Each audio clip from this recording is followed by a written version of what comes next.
Kannada Bigg boss ಅಂದ್ರೆ ಯಾರಿಗೆಲ್ಲ ಇಷ್ಟ ಇಲ್ಲ ಹೇಳಿ. ಚಿಕ್ಕವರಿಂದ ಹಿಡಿದು ದೊಡ್ಡವರವರೆಗೂ ಇಷ್ಟ ಆಗುತ್ತೆ.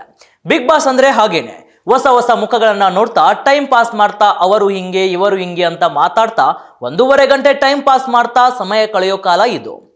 ಇನ್ನು ನಿಮಗಂತೂ ಗೊತ್ತೇ ಇದೆ, ಬಿಗ್ ಬಾಸ್ ಬಂದ್ರೆ ಜನರು ಯಾವ ಮಟ್ಟಿಗೆ ಬ್ಯುಸಿ ಆಗ್ತಾರೆ ಅಂತ ಹೇಳ್ಬೇಕಾಗಿಲ್ಲ.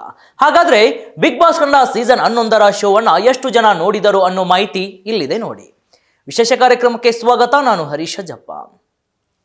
ಬಿಗ್ ಬಾಸ್ ಕನ್ನಡ ತನ್ನ 11ನೆಯ ಸೀಸನ್ನಲ್ಲಿ ಕರ್ನಾಟಕದ 82% ಟಿವಿ ಪ್ರೇಕ್ಷಕರಿಗೆ ತಲುಪಿದೆ. ರಾಜ್ಯದ ಅತ್ಯಂತ ಜನಪ್ರಿಯ ರಿಯಾಲಿಟಿ ಶೋ ಎಂಬ ಸ್ಥಾನವನ್ನ ಮತ್ತೊಮ್ಮೆ ದೃಢಪಡಿಸಿಕೊಂಡಿದೆ.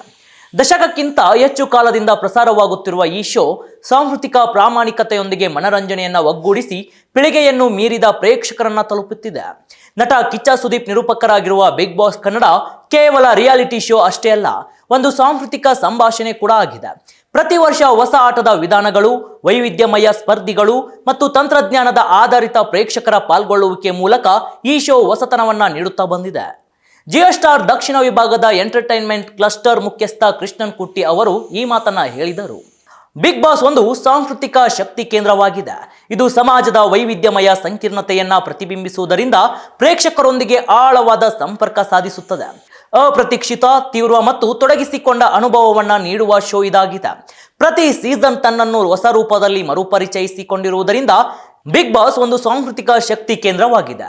ಇದು ಸಮಾಜದ ವೈವಿಧ್ಯಮಯ ಸಂಕೀರ್ಣತೆಯನ್ನ ಪ್ರತಿಬಿಂಬಿಸುವುದರಿಂದ ಪ್ರೇಕ್ಷಕರೊಂದಿಗೆ ಆಳವಾದ ಸಂಪರ್ಕ ಸಾಧಿಸುತ್ತದೆ.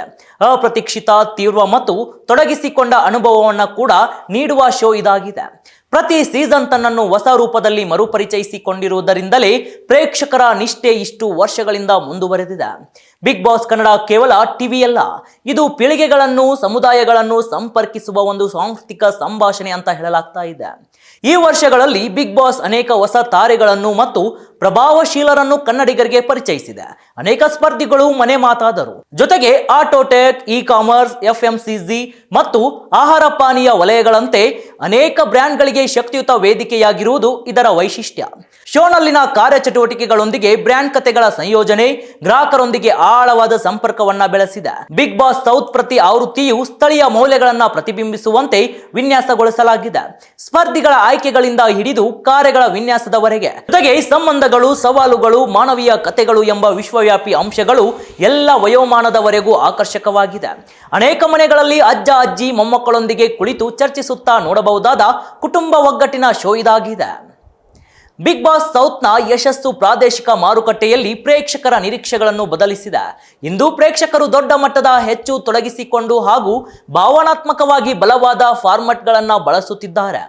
ಜಿಯೋ ಹಾಟ್‌ಸ್ಟಾರ್ ಮೂಲಕ ಲೈವ್ ವೋಟಿಂಗ್, ಸಮೀಕ್ಷೆಗಳು ಮತ್ತು ಕ್ವಿಜ್ಗಳಲ್ಲಿ ಭಾಗವಹಿಸುವ ಅವಕಾಶದಿಂದ ಪ್ರೇಕ್ಷಕರು ಶೋನ ಭಾಗವೆಂದು ಅನುಭವಿಸುತ್ತಿದ್ದಾರೆ. ಸ್ಥಳೀಯತೆಯ ಜತೆಗೆ ನವೀನತೆಗಳನ್ನು ಅಳವಡಿಸಿಕೊಂಡ ಬಿಗ್ ಬಾಸ್ ಕನ್ನಡ ಪ್ರಾದೇಶಿಕ ಮನರಂಜನೆಗೆ ಮಾನದಂಡವಾಗಿದ್ದು, ತನ್ನ ವ್ಯಾಪ್ತಿ, ತಲುಪುವಿಕೆ ಮತ್ತು ಪ್ರಭಾವವನ್ನು ನಿರಂತರವಾಗಿ ವಿಸ್ತರಿಸುತ್ತಿದೆ. ಏನೇ ಹೇಳಿ ವೀಕ್ಷಕರೇ, ಕನ್ನಡ ಬಿಗ್ ಬಾಸ್ ಸೀಸನ್ 11ನ್ನ ಪ್ರೇಕ್ಷಕರು ತುಂಬು ಹೃದಯದಿಂದ ಸ್ವೀಕಾರ ಮಾಡಿದ್ದರು. ಇನ್ನು ಕನ್ನಡ ಬಿಗ್ ಬಾಸ್ ಸೀಸನ್ 12ರ ಶೋ ಇನ್ನೇನು ಕೆಲವೇ ದಿನಗಳಲ್ಲಿ ಪ್ರಾರಂಭವಾಗಲಿದ್ದು, ಇದನ್ನ ಪ್ರೇಕ್ಷಕರು ಯಾವ ರೀತಿ ಬರಮಾಡಿಕೊಳ್ಳುತ್ತಾರೆ, ಯಾವ ರೀತಿ ಸ್ವೀಕರಿಸುತ್ತಾರೆ, ಹಾಗೆ ಯಾವೆಲ್ಲ ಹೊಸ ಮುಖಗಳು ಈ ಸೀಸನ್ಗೆ ಬರ್ತಾರೆ ಎಂದು ಕಾದು ನೋಡಬೇಕಾಗಿದೆ. ಇದಾಗಿತ್ತು ಈ ಕ್ಷಣದ ವಿಶೇಷ ಕಾರ್ಯಕ್ರಮ. ನೋಡ್ತಾ ಇರಿ ಸ್ಪೀಡ್ ಪ್ಲಸ್ ಕರ್ನಾಟಕ, ನಿಮ್ಮಿಂದ ನಿಮಗಾಗಿ.